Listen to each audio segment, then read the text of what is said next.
I'm Mark Mittelberg, and I keep pushing him. I wanted him to play Kansas, Carry On Wayward Son, because that's awesome. And we didn't, and maybe at the end you can come in with Carry On.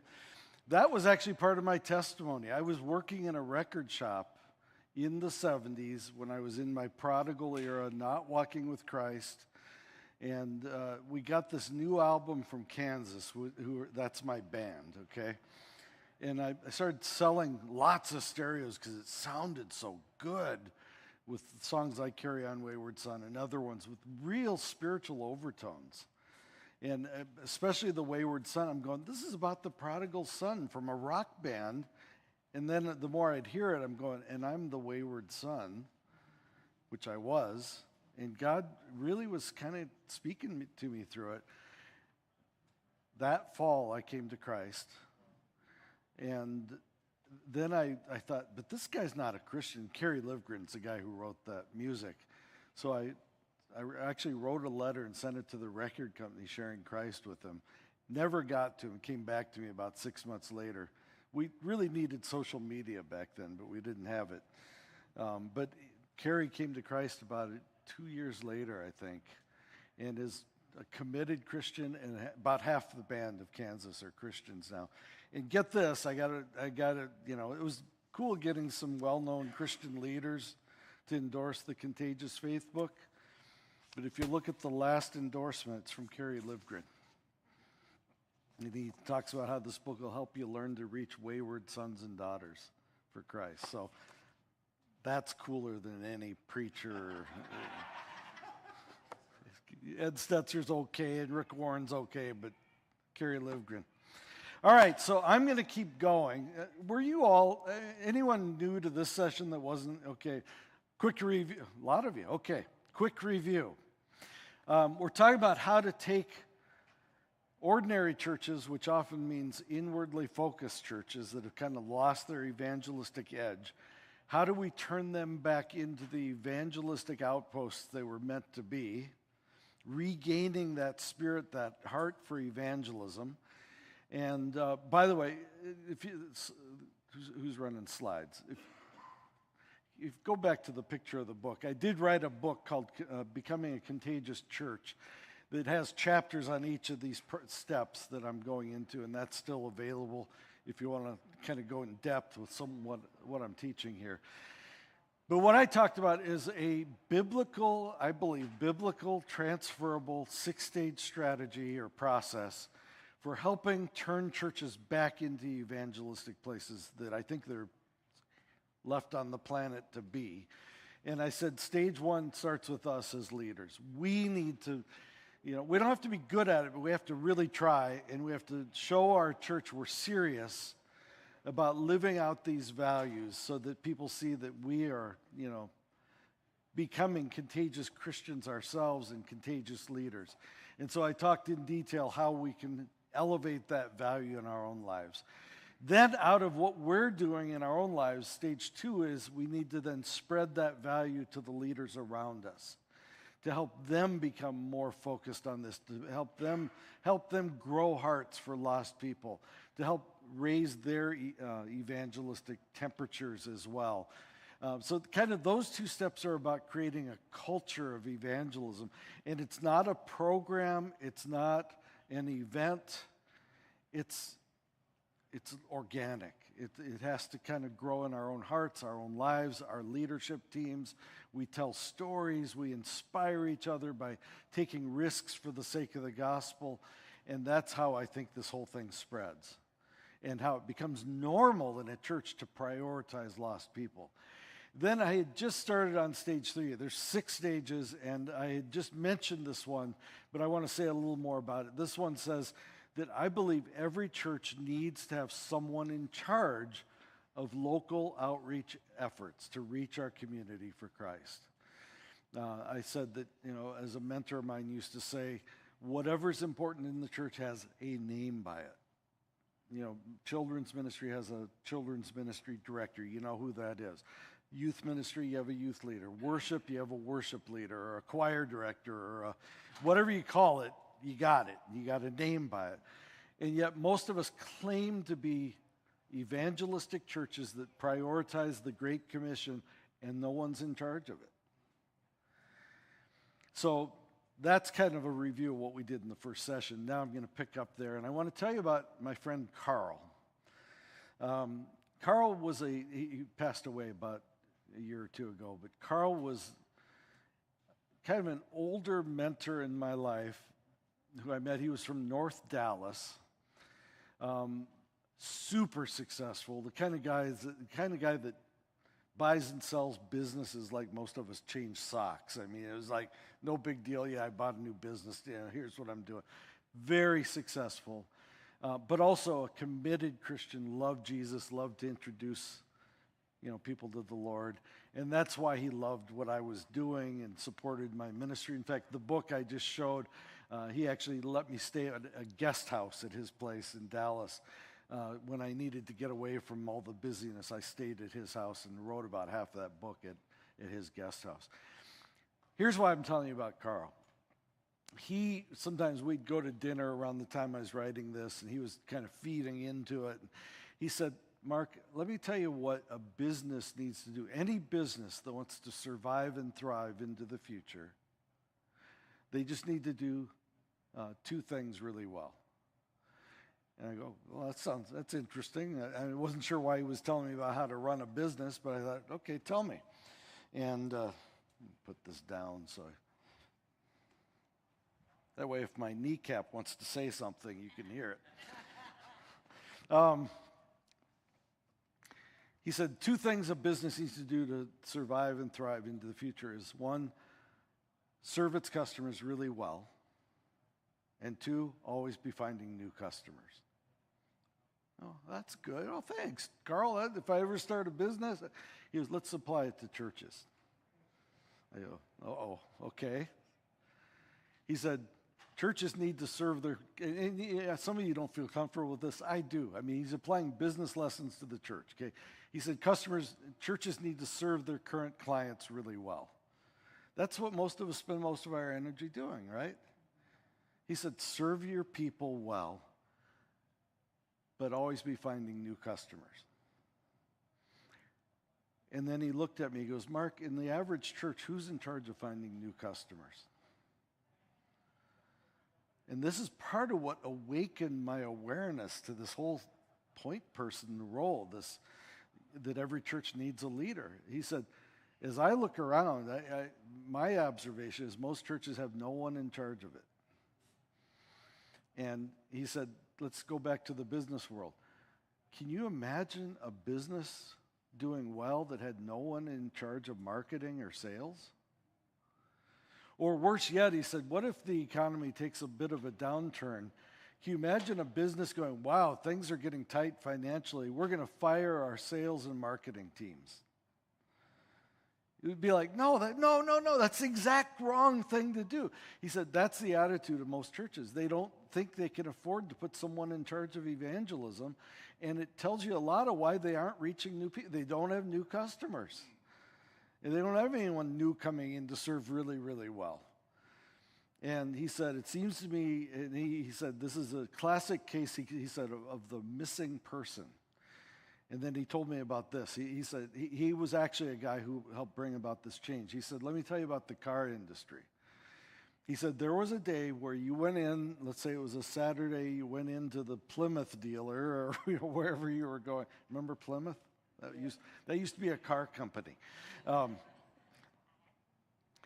And he said, you'd go in and you'd test drive a car. You like this car, and the salesman saying, all right, would you like to buy this car? Yeah, I would, but I'm going to need financing. Oh, okay. Well, maybe Monday morning, why don't you call your bank? And they would send you to your bank. Today, if you know how car dealers work, it's like unthinkable that they wouldn't have financing available, right? Back in the day, they didn't. So you have to go next week, talk to your banker, try to work it out. Well, you can imagine how many sales they lost because you're sending. He said it was the classic case of a missing person. And Carl, my friend Carl, helped revolutionize the auto industry with this idea of having this missing person in every car dealership, someone in charge of financing, who kind of became the bank guy in the dealership. Well, most of us have bought cars that way. You know how that revolutionized the car industry. He said, you in the church have a missing person syndrome. And you're trying to say we're all about evangelism, and yet no one's in charge. He said, you're never going to get very far if there's no one in charge. Well, is that not an indictment on the local church when it comes to evangelism? We say it's this high value. Well, who's going to do it? Well, we have a committee. Well, good luck. One other interesting thing someone pointed out to me once, that we all know, and have mixed feelings about the whole Vietnam War and how it was run and all that. Well, guess what? Robert McNamara, who was the head of I think he was the Secretary of Defense, I believe. He later, much after the whole Vietnam thing was over, he wrote a book called In Retrospect, talking about the whole thing. And one of the things he acknowledged as a problem in the U.S. government is he said we never had anyone in charge of the Vietnam situation. We had committees, we had leaders that would come in and out.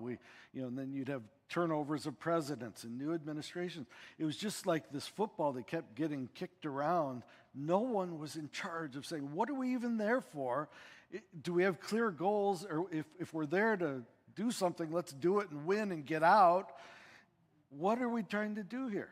And he said that fuzziness and the lack of leadership led to just all kinds of problems and prolonged conflict and loss of life. And it was just, wow, what an admission.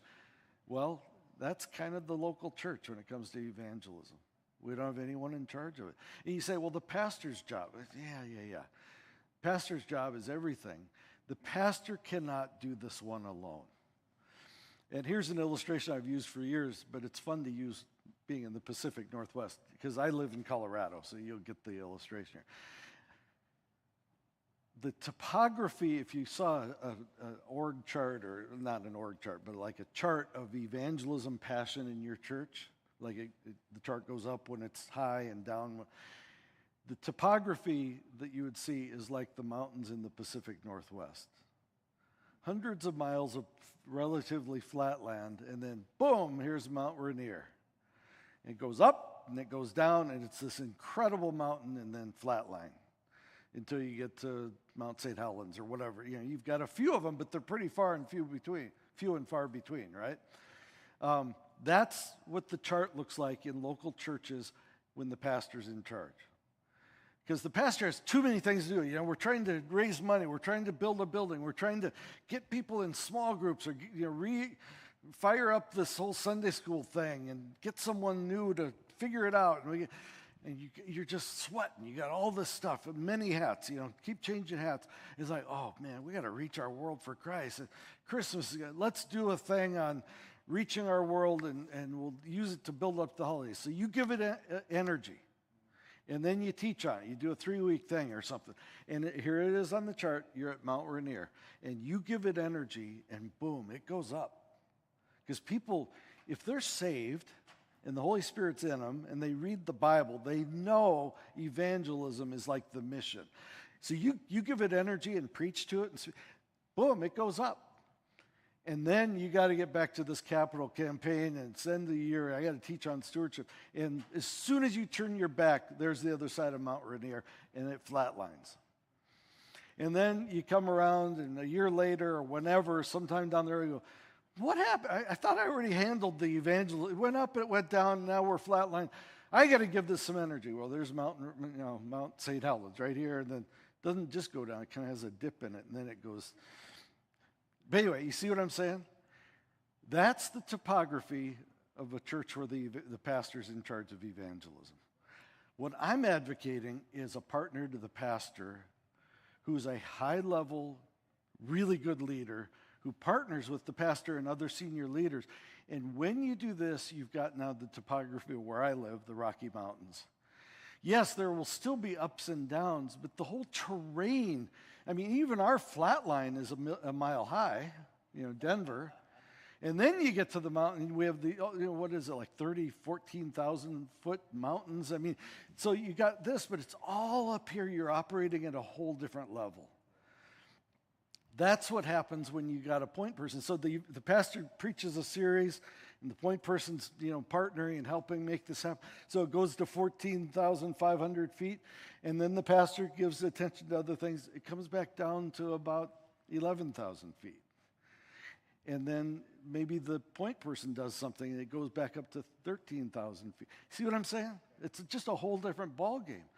That's where we want to be evangelistically. We want to raise the activity, the passion, the people coming to Christ, the baptisms, and so on. And I'll give you a number. This is just my number. I don't have a Bible verse for it, but I'm going to kind of apply the tithing principle here. I think a godly goal, and I'm just going to put it out there, a godly goal for a local church would be to say, we're going to try to reach 10% of our size each year in our community. So if you're a church of 100, what would it take to reach 10 people this year? It's very doable. It means 1 in 10 of your people reach one person a year. It's highly doable. But if you do that and retain those people, and then the next year your church of 110 reaches 11, and then the next year your church of 121 reaches 12.1 people. That 0.1 is just a real small baby or something. But you get my point. You do that. If you retain people, you reach 10%, you will double your church size in about 7 years. Friends, this is doable. So if you're in a church of 1,000, what would it take to reach 100? It sounds pretty easy, but try to do that and sustain it. It takes what I was talking about earlier, a whole different level of commitment. As Barna said, going from 2% of your budget for local outreach, probably to 10%. Going from no one in charge to someone in charge. Training, the stuff I'm going to get to in a few minutes. Doing all the stuff I'm about to talk about, do it over time with prayer, with God's blessing. As I said, it's the Blackaby principle. We're not coming up with something and then asking God to bless it. We're doing what God blesses. I mean, Jesus told us to make disciples, build the church. So we're totally doing what he asked us to do. So we can pray bold prayers. God, we're going out on a limb to fulfill the purposes. Please give us wisdom, guidance, protection, and favor it, bless it, grow it, make us fruitful. I think those are prayers God will answer. And I think your church reaching 10% in a year is pretty easy. But I'll tell you, I was in do you remember those leadership forum things they used to do, the leadership network? I was in one of those once, and they had me as kind of the evangelism guest talking about it. And so we were together 2.5 days or something like that. We're all telling evangelism stories. There was one guy from, just the greatest guy, but he was from a pretty big charismatic church, and he kept talking about all their evangelism program things. And it sounded exciting, sounded like they were doing a lot of the right stuff.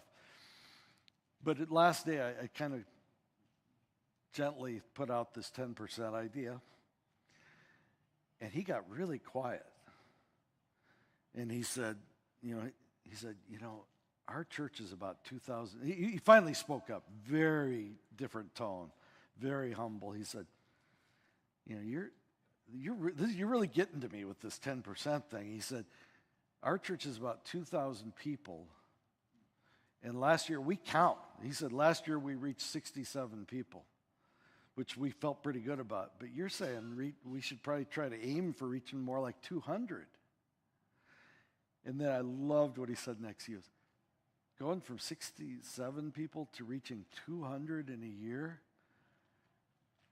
we would have to think in completely different ways. That would change everything. I said, bingo, now you're hearing, now you're getting it. We all love to talk about our success stories and things, but I think, and you can argue with the 10%. Maybe it's 8%, maybe it's 20%. I'm not trying to limit anyone. I'm not trying to put some legalistic goal on you, but I think it helps to have some kind of benchmark. And if you're in a church at, again, 2,000, it's like, what would it take to reach 200? And then the next year with our 2,200 to reach, 220. I'm telling you, friends, you just start thinking differently. And one of the things that becomes very clear is like, if we were going to get serious like that, we better have someone in charge of it.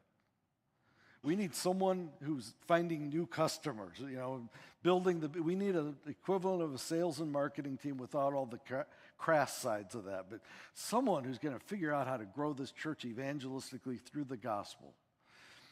That's how important this is. And I got to tell you, since I wrote that book originally, the Contagious Church book, and since I've been teaching on this stuff for decades now, the feedback I get, besides stage one of when the leaders get the value, the other one that's the most revolutionary is this one. When we got someone focused on it, and by the way, in many of your churches, it depends on your size of your church, but if you're an average-sized church in America, that'll be a volunteer. I'm not talking about big budget stuff here, a volunteer. If you're a little more medium-sized church, it may be a part-time employee. But if you're a bigger church, you need to pay someone and get the best person possible and put them in charge. And I will say this, I've taught this before. I remember one time, dear soul out in the crowd raised his hand. He goes, you know, you're from a mega church. You're talking mega church stuff here. He said, our church is so small, we can't afford to have one person in charge of evangelism. And I think this was a Holy Spirit-led pushback.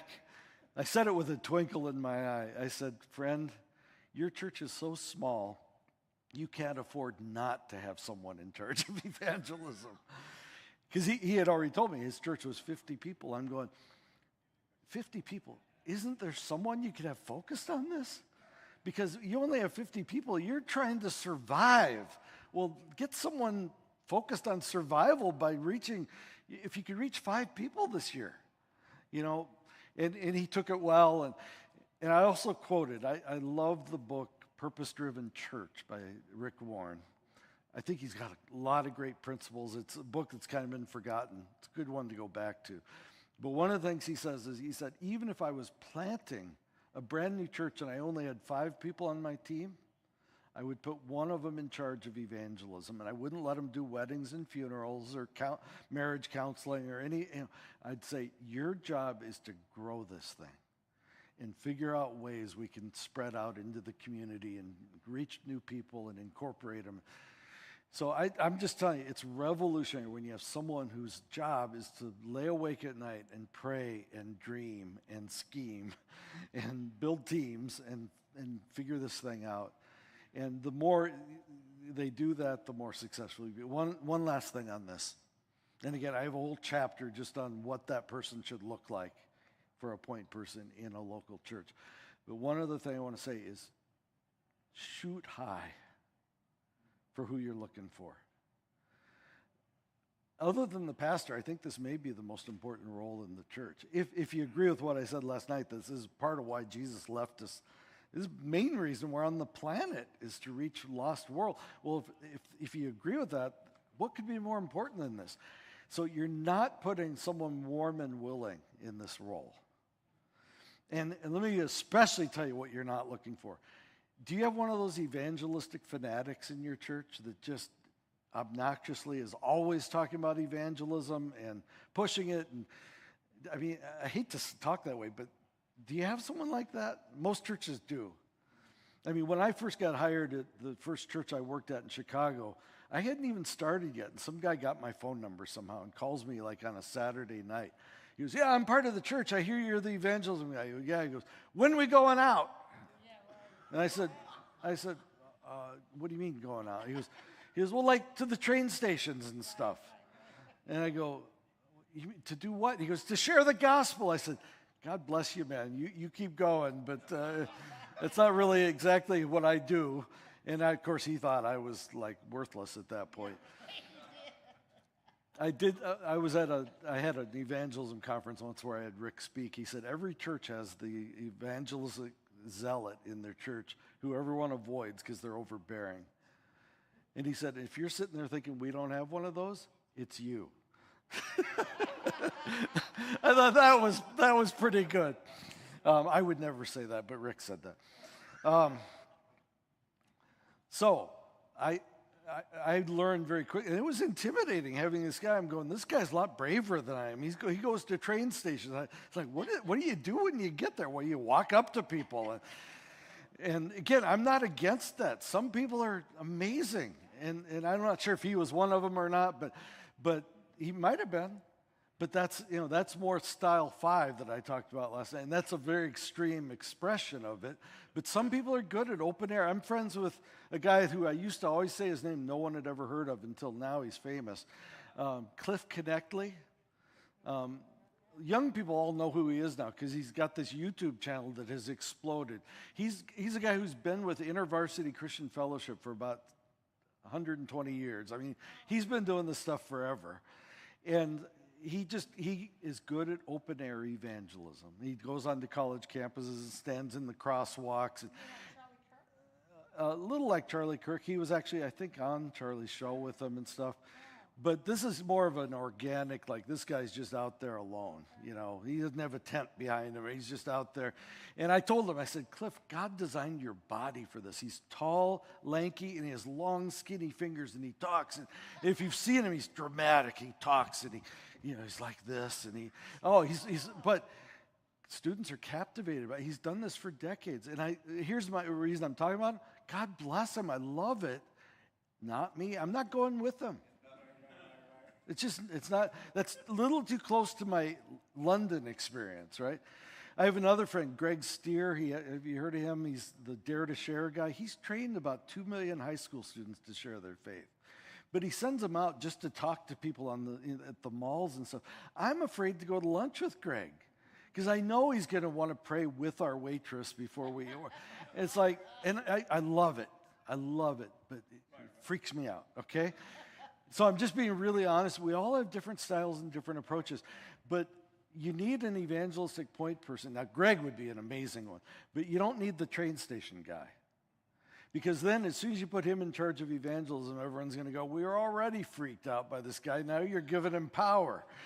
It's like, here's what you need. You need a mainstream, well-respected leader, proven leader kind of person who knows how to build things and work with people. And they need to have evangelistic passion. And they may not even have that very well yet, but you send them to the right conferences and get them reading the right books. And you can build the passion, but you need a leader. Someone in charge who knows how to build stuff and work with people and so on. And in a lot of your situations, when I say shoot high, I'm saying go for some guy that built the biggest company in town. He's a Christian, but he just retired. It's like, no. Retirement isn't biblical. You can't do that. You're now working for us. And what did you make me for? Oh, well, we can pay you 4% of that.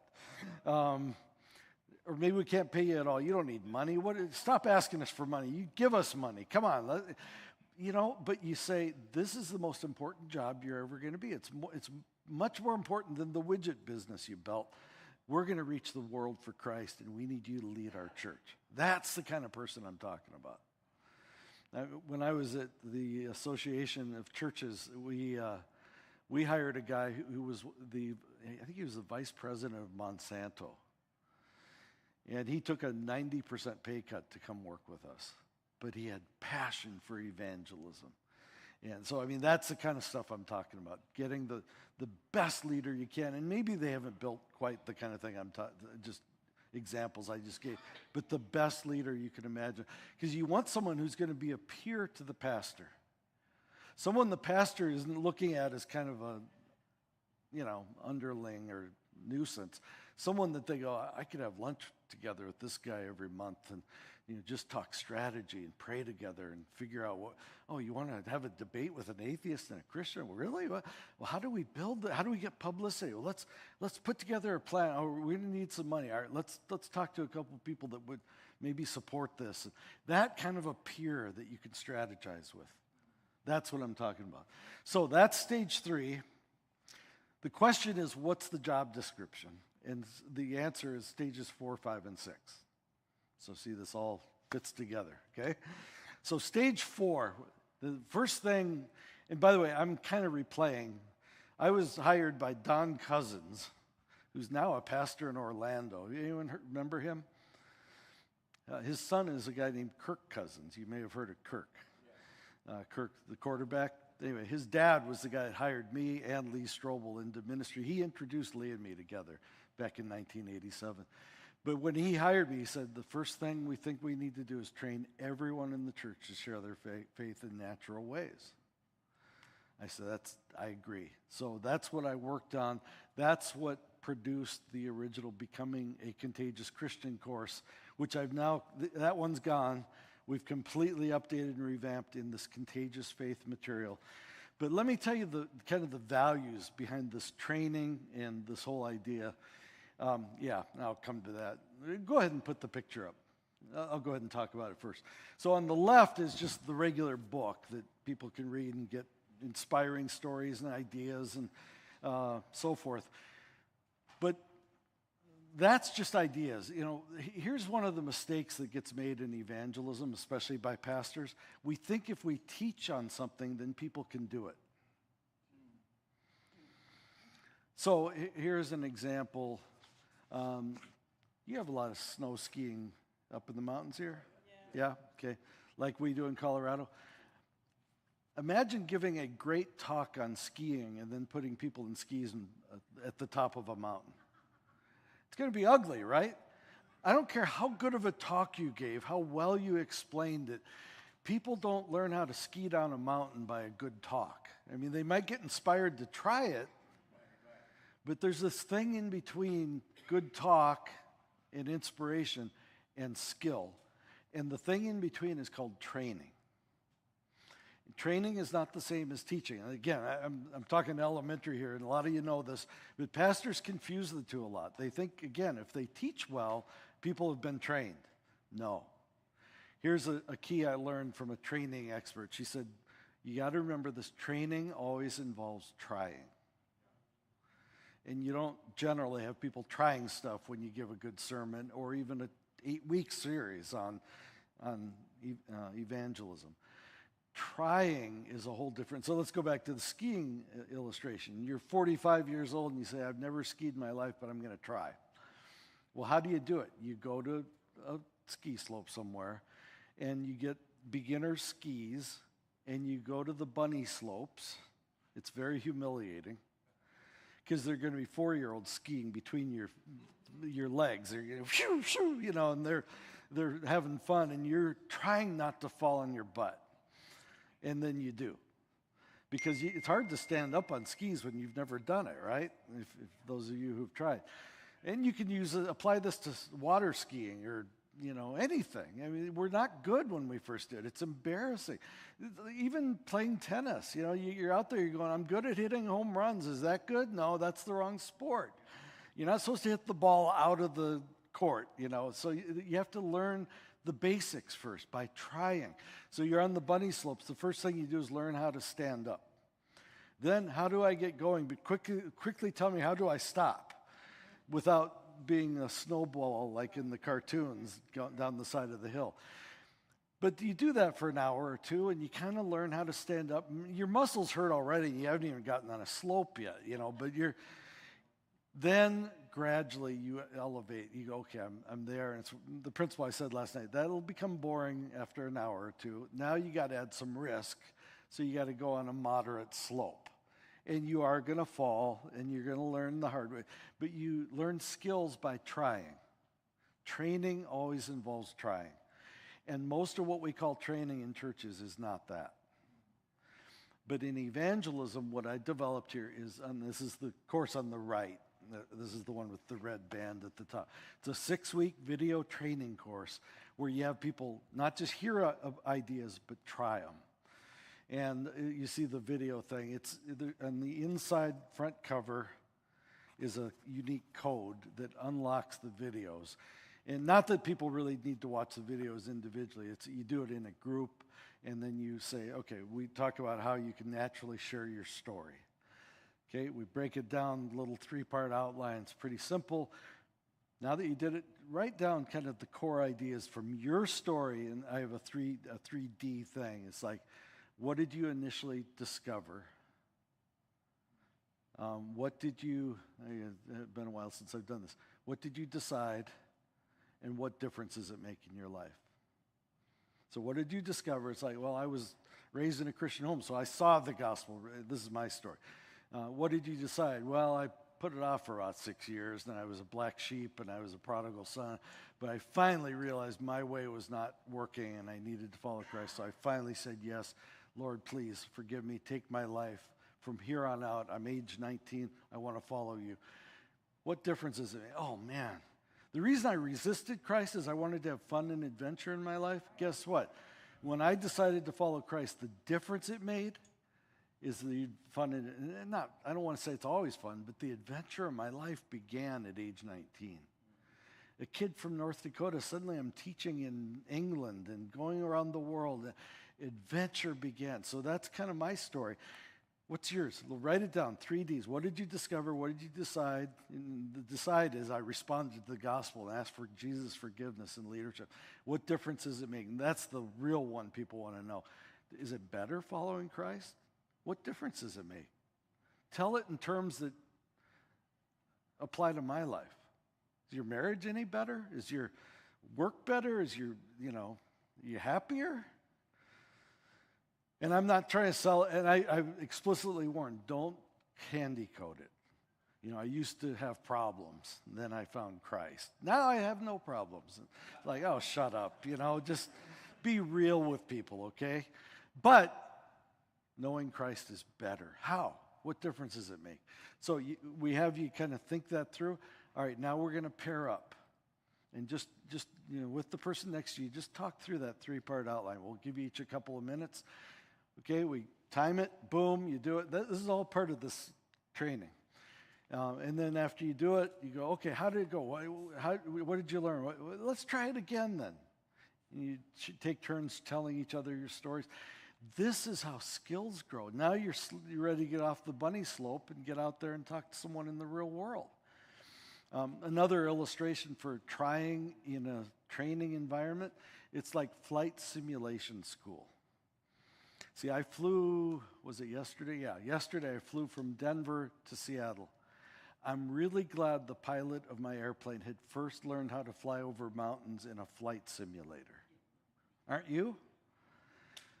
They probably crashed a few times, but it was in a simulator. That's okay. When we have people practice, they crash. And then we laugh about it. So what? Try again. Let's do this. Let's learn. Then they get the skills. Now they can take the plane out for real and fly over mountains for real, safely. That's what training does. And we do it with all the skills we go through there. The other thing, I would say the main 2 elements of this I just illustrated was with key skills. The other is learning your style. And we have a whole questionnaire people fill out. So the thing I taught quickly last night, we go into depth. People fill out a questionnaire. They know what their style is when they're done, as well as if they have a secondary style or 2. And then they compare notes and they talk with the people in the group like, what's my style? What's your style? How could you imagine using this? How could you develop it? How could we work together? I mentioned last night Kathy, who in my neighborhood that came to Christ. That's like chapter 3 in the book about her story. But she calls me and says, Shannon's really close. Well, Kathy's the friendship builder, like my wife. I'm more the intellectual, reason giver type. Well, we work together. And so this is a lot of what I encourage. When you train a whole church or a whole small group or a whole class, you start saying, how could we team up? You've got, a grandson who's not walking with Christ, but he has really hard questions. I've never studied this stuff. But you're in my group. Do you ever study this? Oh, yeah, I've read several books. Could you meet with my grandson? Maybe we'll have a meal and we'll have you guys over. See what I mean? That stuff starts happening all throughout your church, but only if you train people. And if you have other training that you're using that you love, great. My experience is most people don't. Most churches are not training people. And yet 1 Peter 3:15 says, be prepared to give an answer. Be prepared to share the good news. And yet we're not preparing people. So this is one easy step we can begin to do. And so I urge you, pick this up. When a whole group goes through it, they each need a study guide. But I've got a sale going with the 2 together. Look at them as samples. And consider running this in your church. Not just once. One of the things I run into all the time is people, they'll come up to me, I read your Becoming a Contagious Christian, and we used it we did the training course at our church back in the 90s. I'm going, great, how'd it go? Oh, it was amazing. We had people coming to Christ. Great. What are you doing now? I guess we're not really doing that anymore. Why'd you quit? They don't know. Friends, I think we go through fads in the church. It was kind of a fad. I was a benefit, when they say 2 million people have been trained through my courses, partly I was at the right wave of a fad in the church where training was happening. And so I was at the right place at the right time. But we provided the original Contagious Christian courses. A lot of you probably used them in your churches. A lot of people came to Christ, and then other fads came along. And now we're the missional church, and we're just going to help people in the city. And, well, that's good, but wait a minute. And then we decided the worship movement happened. Now we just really went all out for worship. This is not a multiple choice deal. The church is here to reach our world. When people say, well, we quit doing this because we wanted to, sometimes it's an evangelistic thing like Alpha. It's like, okay, but this is training. Alpha is an outreach thing. That's two different. It's like saying, I used to have a hammer, but I threw it away because I went to Home Depot and bought a saw. And so why do I need a hammer if I have a saw? It's like, no, you need multiple tools to get the job done. And so this is training. Do things like Alpha. Do outreach events. Do worship. Do missional stuff in the city. But by the way, if you're going to send a team to serve people in the city, what if you trained them to share the gospel first? What a concept. Now I'm getting radical now. You're sending people to Mexico to build homes or Nicaragua or wherever what if all of them, you make it a requirement that you all got to get some training so that when you're taking a break and you're getting a bottle of water and you're talking to some of the people on the team, you're ready to bring up the gospel. You say, you know what motivates us to do all? It's the love of Jesus. Can I tell you about Jesus? See, we start getting all of it going, but this is the foundation, is the gospel. Not this, but the gospel's the foundation and preparing people to be able to share it. So go back to the stage again. So where do you do this? The new materials are designed for small groups or classes, and they're video. So I teach, there's about a 20-minute video. I teach part of those. The other thing I have on the videos that's really cool is I talked about styles last night. I interview people who are models of each of those styles on the videos. So, for instance, I said story sharing. My example is Lee Strobel. Lee Strobel is on the video talking about how he uses his story and how he's seen God use his testimony. So all the people that are going, that's my style, well, I could do the kind of thing Lee does. I could share my story. Maybe God will use it like he uses Lee. And then I get to the one on reason giving. I interview a woman named Elisa Childers. And I don't know if you know her. She wrote a book called Another Gospel, and she does a lot with dealing with progressive Christian liberalism stuff, but she uses a very intellectual approach. And so I interview her, and then I get to the one on truth-telling, the more hard-hitting. I interviewed Greg Steer, the head of Dare to Share that I mentioned earlier, who's trained millions of high school students. The guy I'm afraid to have lunch with, because he's always grabbing the waitress and telling her about Jesus. And I celebrate him, but I mean, he's very direct, very hard-hitting. Well, I interview him, how God uses him, and I have some other folks for the first two styles. But that's all on video. That can be done in small groups, classes, or whole churches all at once. I urge you, use that, and if you start using this, and if you find something you like better, do that. But always be training people. And here's the question. How many people in your church should you try to train? Can I give you a nice round number? Let's go for 100%. Because every Christian is a member of the church to which Jesus gave the Great Commission. We're all part of that body. When he looked at his disciples, he looked in their eyes, and through them, he was looking into all of our eyes. He said, here's the instructions. I'm going to go. I'm about to ascend. I want you to go into your world. That's for every believer. Well, if we really believe that, then we must train and equip every believer in our church. But see, now you got to talk that way. If you're a pastor, you don't say, we're going to have the evangelism training thing coming up we're going to do this Contagious Faith course, and it's going to be in the corner classroom in the basement down by the kitchen. And everyone goes, that room only holds 12 people.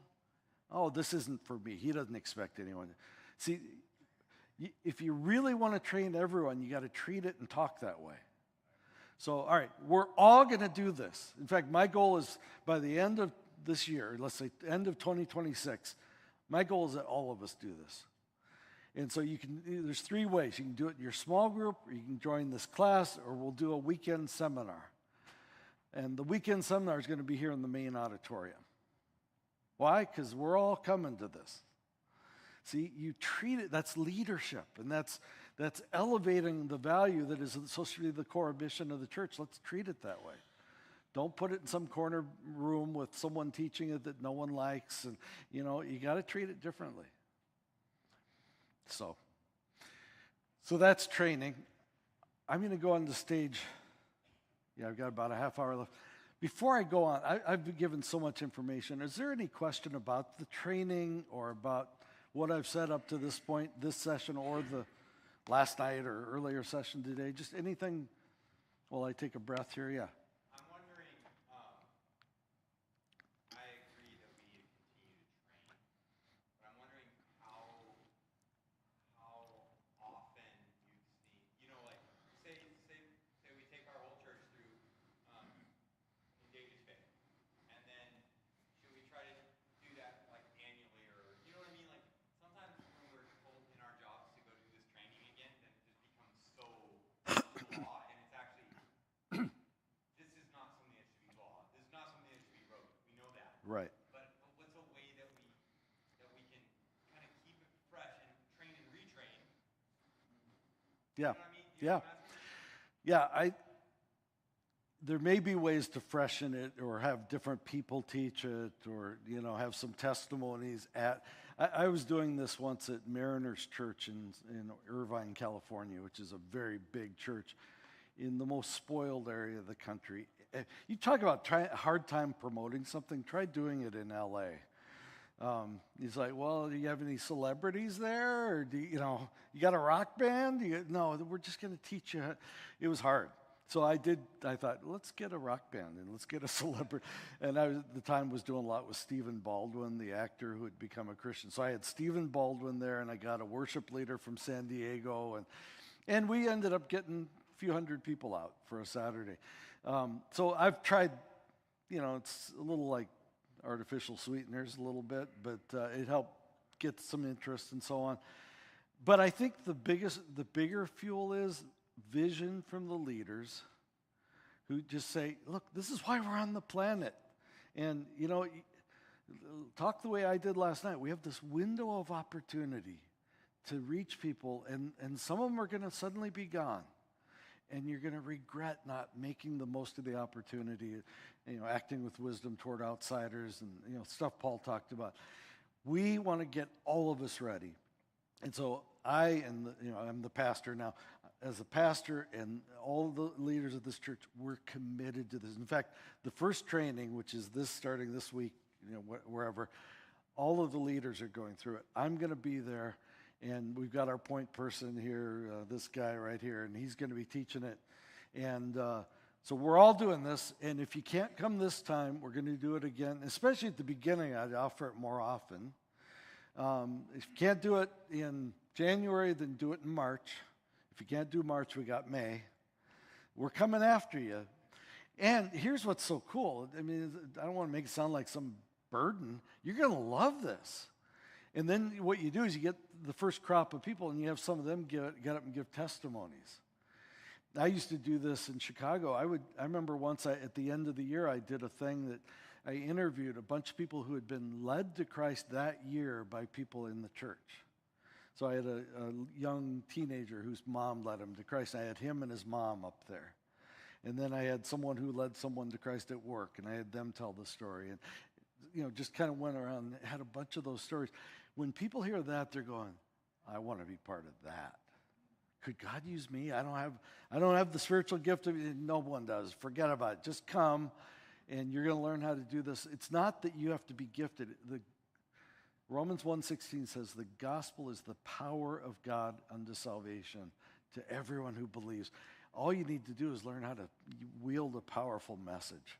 And it's up to God and the Holy Spirit and the power of the gospel. God will use us. We're just vehicles for this thing. But I think the more they hear those stories and see the fruit of it, the more the whole church is going, what are we going to do in that? I want to be in on that. Okay, well, we got the next training coming. The other thing I ran into is people who came and they're going, that was so good, but I need that again. I had people that went through it 6 or 8 times. I remember one woman, I actually talk about her in the book. Her name's Julie Harney. This was in Chicago. She was super, super shy.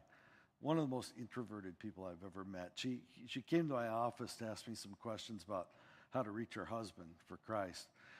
But she would whisper when she'd ask me the question.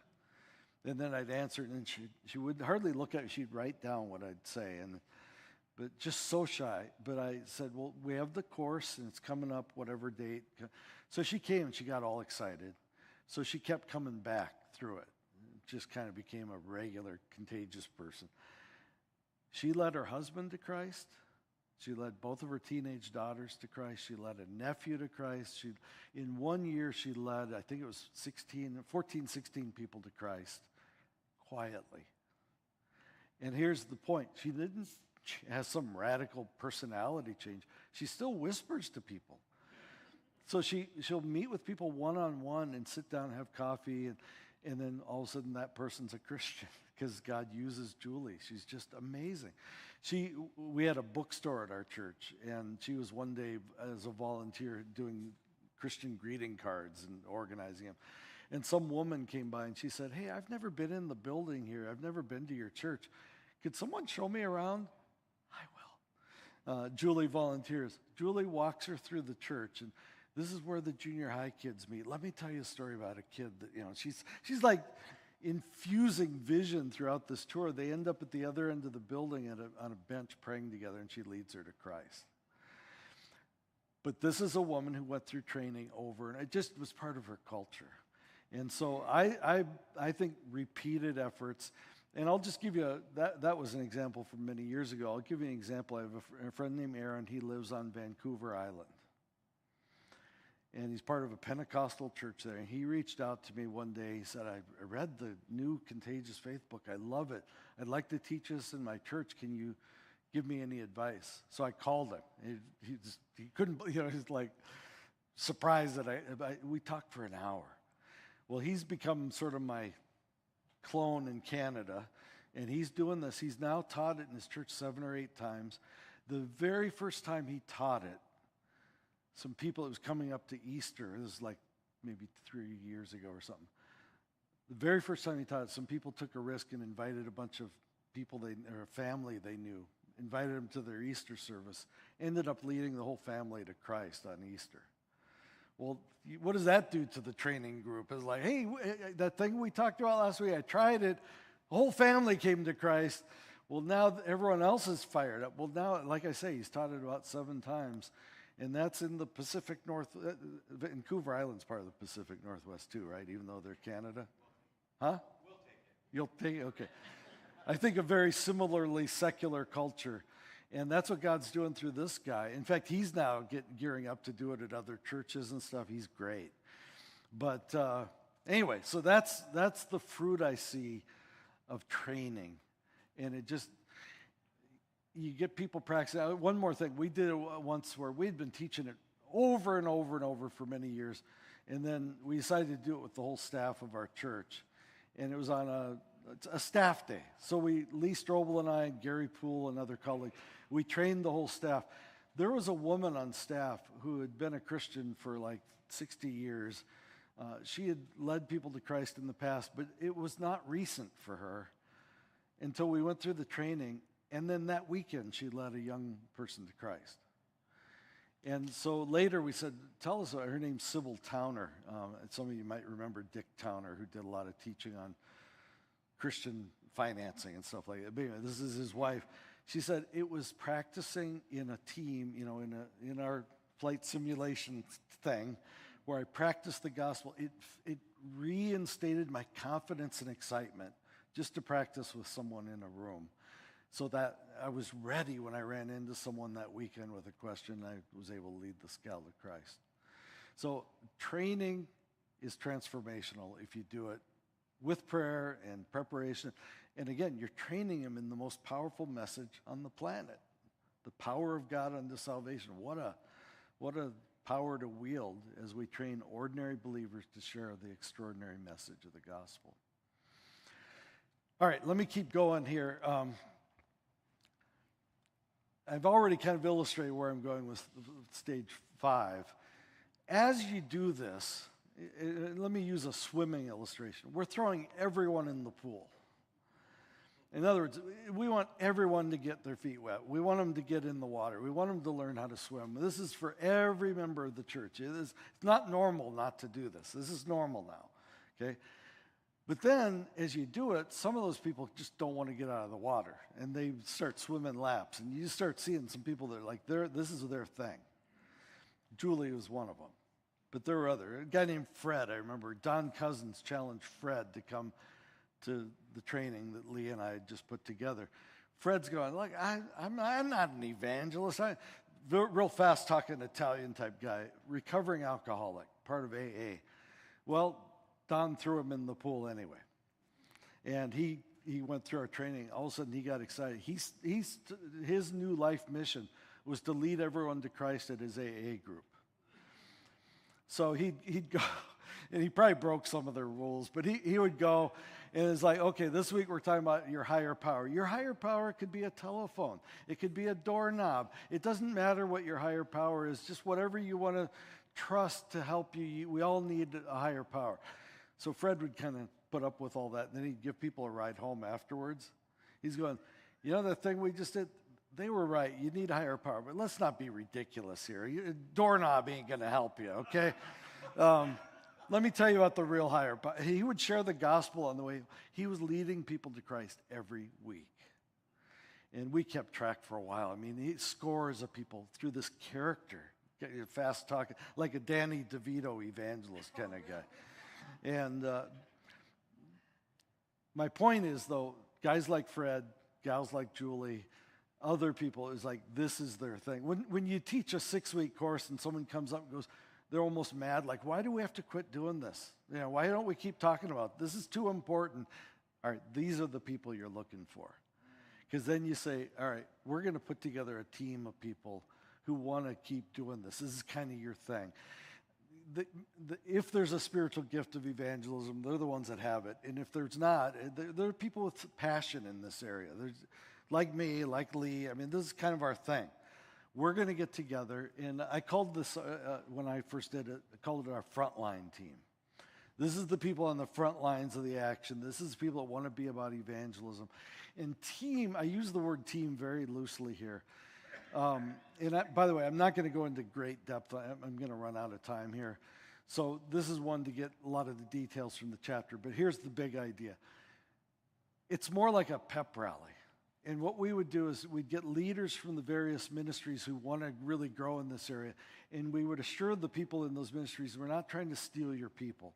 What we're trying to do is, and I would do these about 5 or 6 times a year, we want to just get them together and fill them up and build into them and challenge them and, you know, fire them up so that then they become like the heat-seeking missiles in your own ministries for evangelism.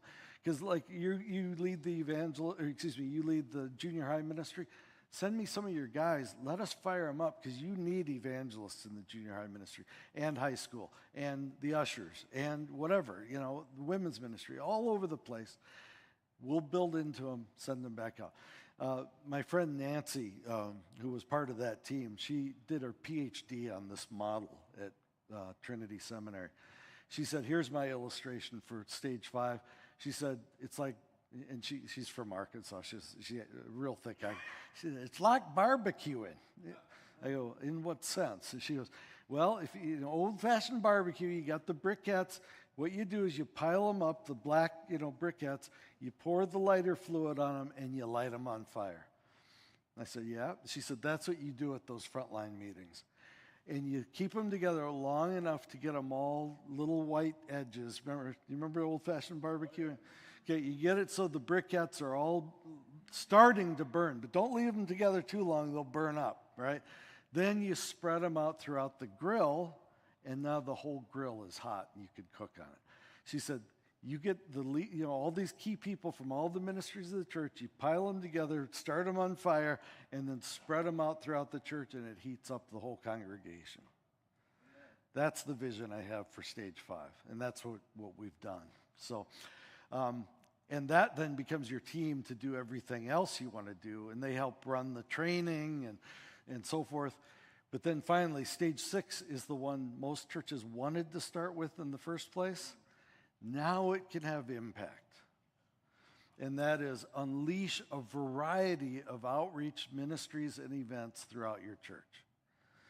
And friends, this is where it gets fun.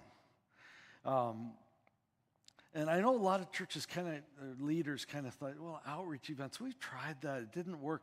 That's because you tried it too early. You didn't build the foundation. Example, you want to reach high school students. So you bring in a Christian rock band. What happens? Well, you get a bunch of leaders at your church mad at you because they go, I walked by, that was way too loud. And like I said earlier, there were kids smoking outside the building. And how much did that cost? Yeah, you don't want to know. It was expensive. Well, the whole attitude of the congregation is critical. And I'm sure none of you ever experienced this, though, right? Most of us have scars, right? Because you're trying to do an outreach event with a group of people that don't have the heart for it.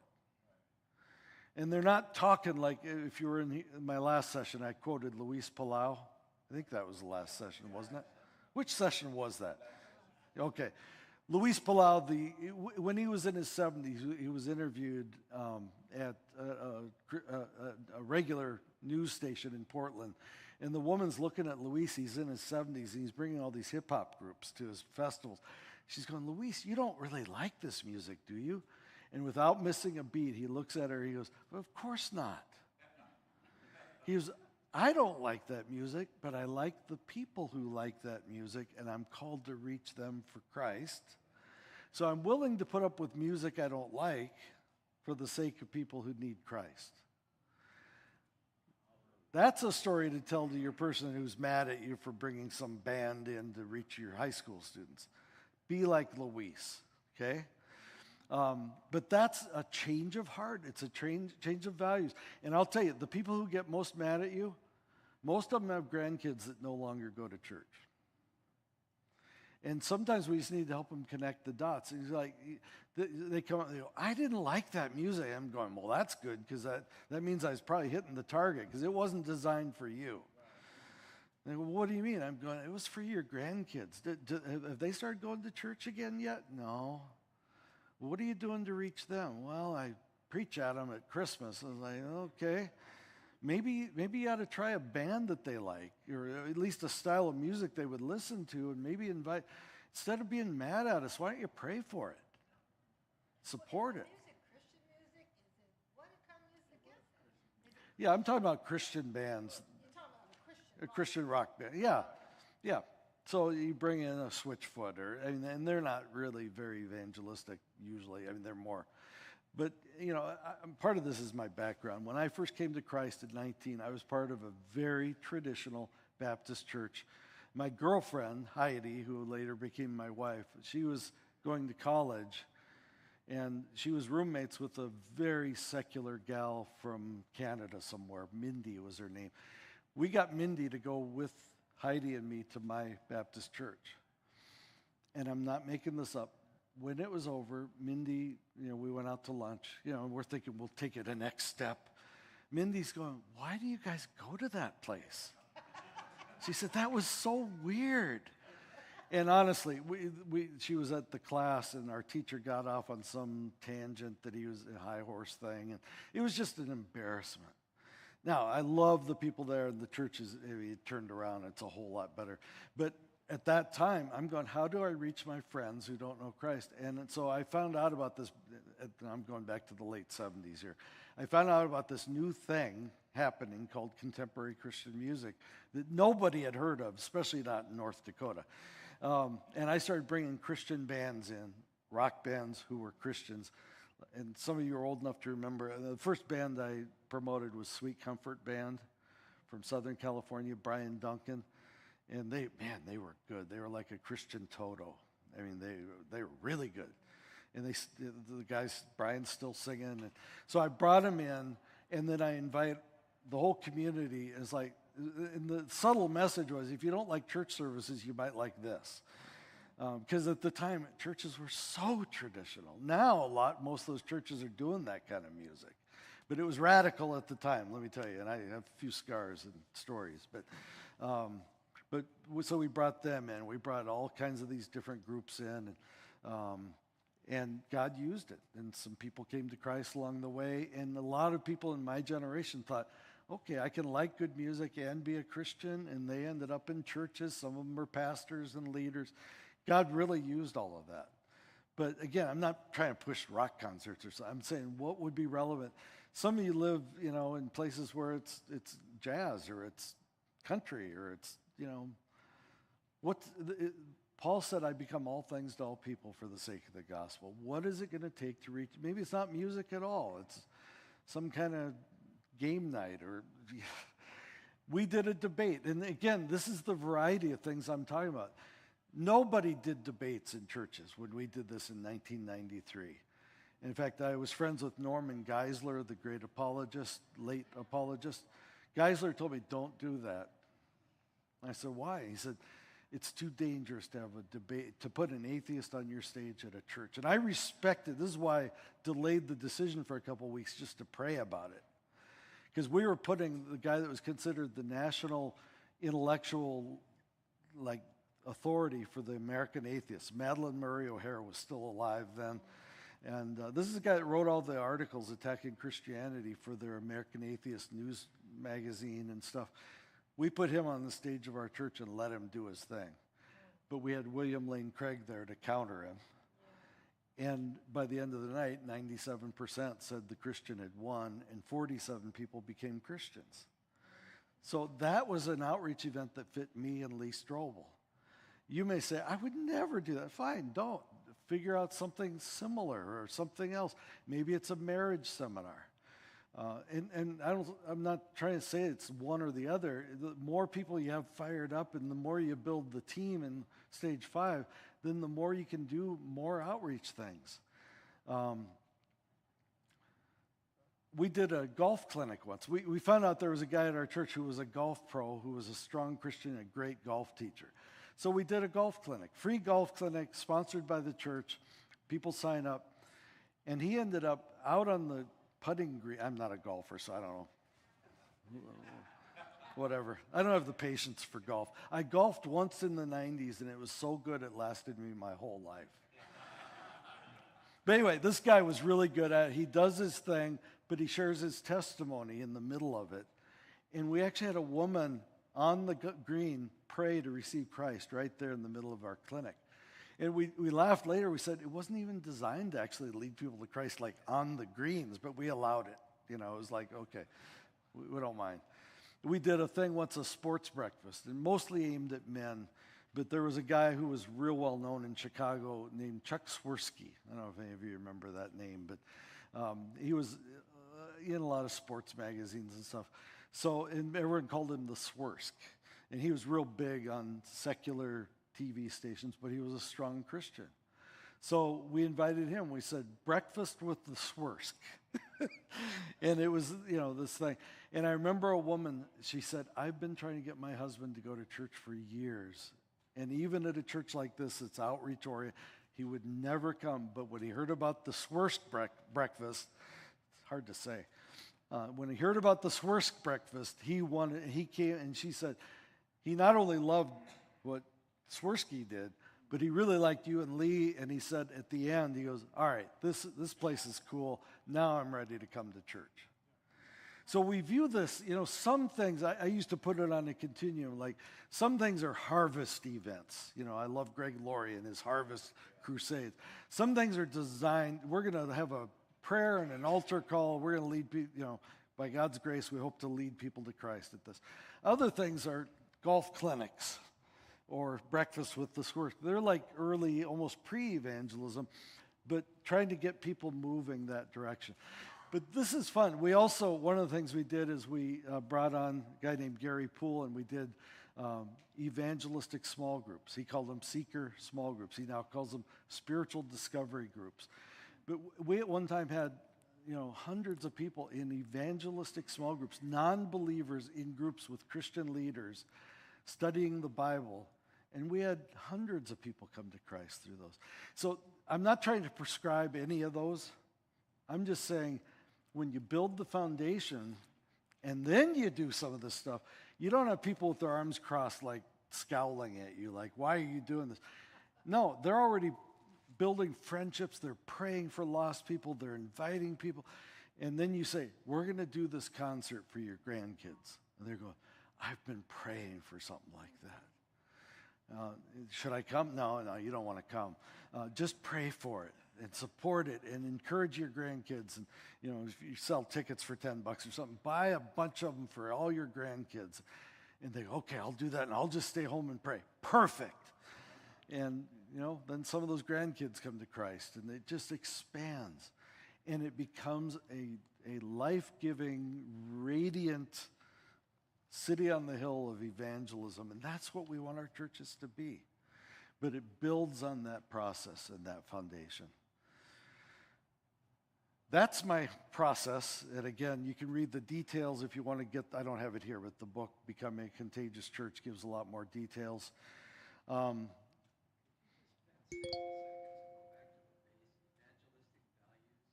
Yeah.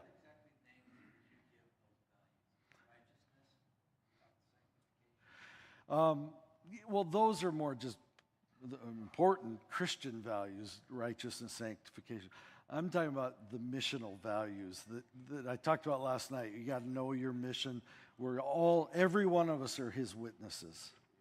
We are all, what I said a minute ago, when Jesus looked at the disciples and said, go into the world to make disciples, to reach people for Christ, he was talking to all of us because we're all disciples. So it's the value that we're not here for ourselves. Church is not just to grow deeper and learn. It's also to be an outpost to reach our community. We're here on a mission to reach the world for Christ. That becomes a top priority and something that we are willing to take risks for, and it becomes normal in the culture of the church. That's what I'm talking about. And I spell out some of those values in more detail in the book. Was there a hand over here? I was just going to say, I don't think it can be overstated, and you mentioned it really well, about the importance of, as the leadership goes in the church, so goes the rest of the church. Absolutely. And we have found that to be the case at our church, where we were absolutely 100% sold on the idea of evangelizing. And when you portray that to the rest of the church as a unified group of lead pastor and a group of pastors, when you portray that to your congregation, they become excited when they see the pastor team excited. Yeah. And we are in the middle of a 10,001 gospel conversation thing this last year. It'll end in 2026, Easter 2026, where we're trying to share the gospel over 10,000 times. And we have a congregation of 200 people. That's awesome. And so we are about halfway, a little over halfway there, and we're on track to meet that goal. But one of the things, additionally, if you don't mind me mentioning, we've seen a little bit of a lull over the last month or so. So this has just been perfect for me to get back and Put the fire under it again. Yeah. Yeah. and get the pastor team on board again. Yeah. Pushing, because as the leadership grows, so goes the rest of the church. Amen. I also spell out some things I saw along the way, and this is in the chapter in the Contagious Church book. But when you really elevate it and the leaders like, we're all in, we're doing this, several things happen in the congregation. Most of the church is just going to be receptive, and because again, how can you argue with this? It's a biblical value. It's what Jesus left us for.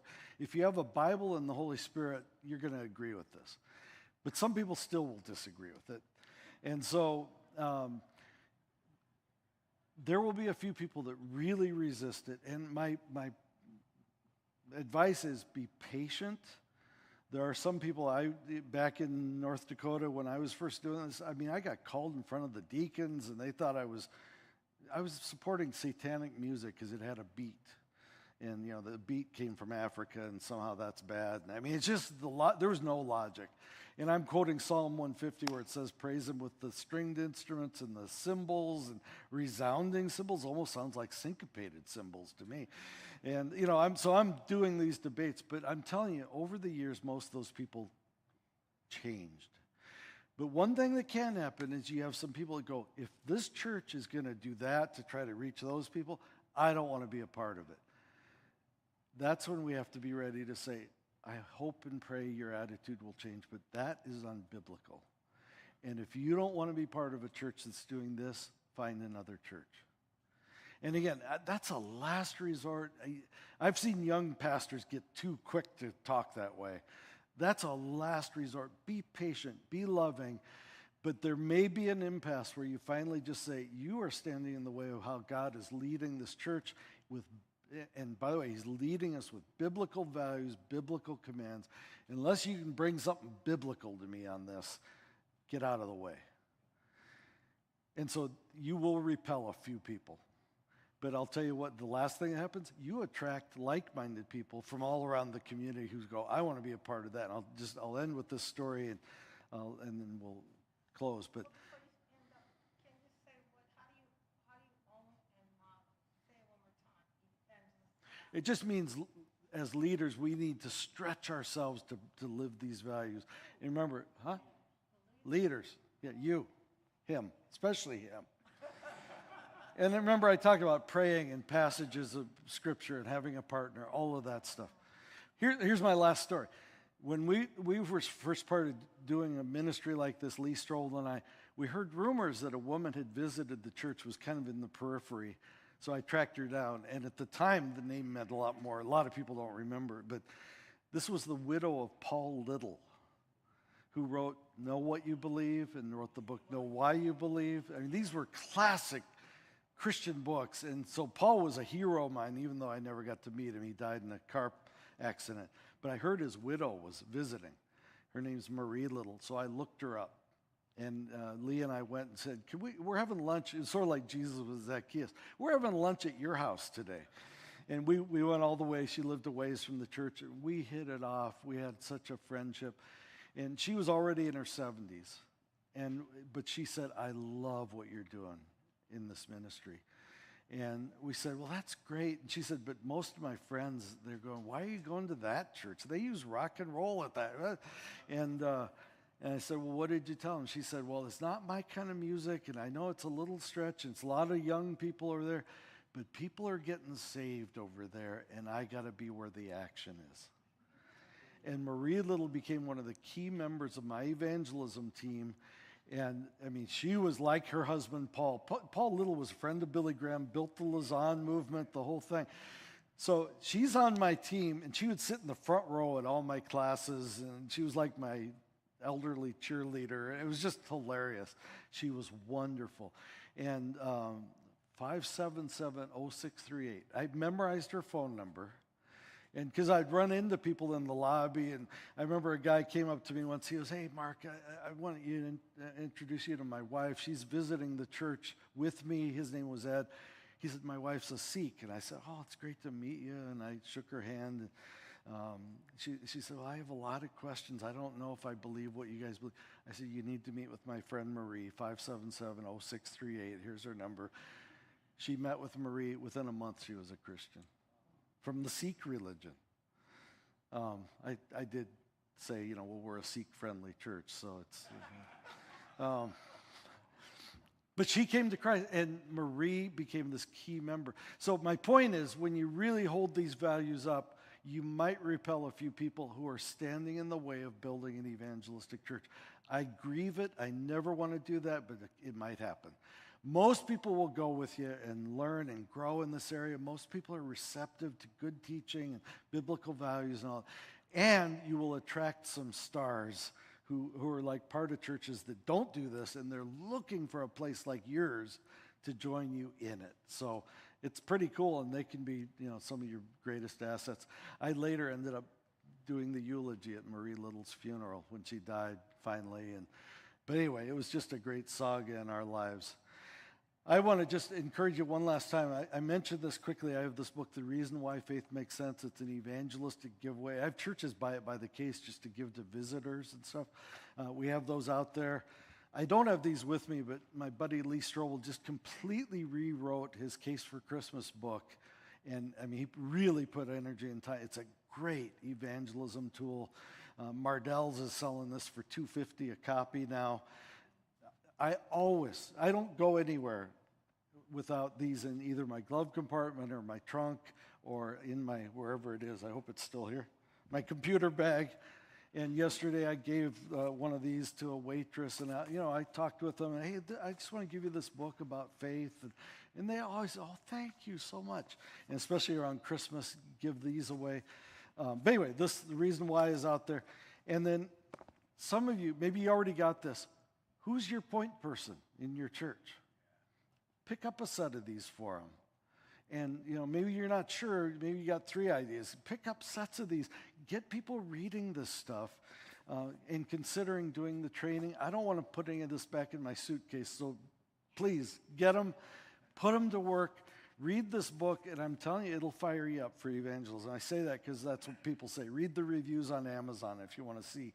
But it'll fire you up. And I'm done, but let me just pray for all of you before we go. Father, I love these brothers and sisters in Christ. I thank you for what they've already built and what you're already doing in and through them in this mission field called the Pacific Northwest. Almost like they're starting over here in a lot of ways, just what they're up against. Lord, empower these brothers and sisters in Christ. Lord, give them hope and courage and passion for the lost people around them. And I pray for your favor, Lord. I pray for your Spirit to just empower what they do and to guide it and to bless it. And I pray that they'd be fruitful in 100-fold way, whatever that means. And I just commit them to you and bless them in the name of Jesus. Amen. God bless everyone. Thanks. There'll be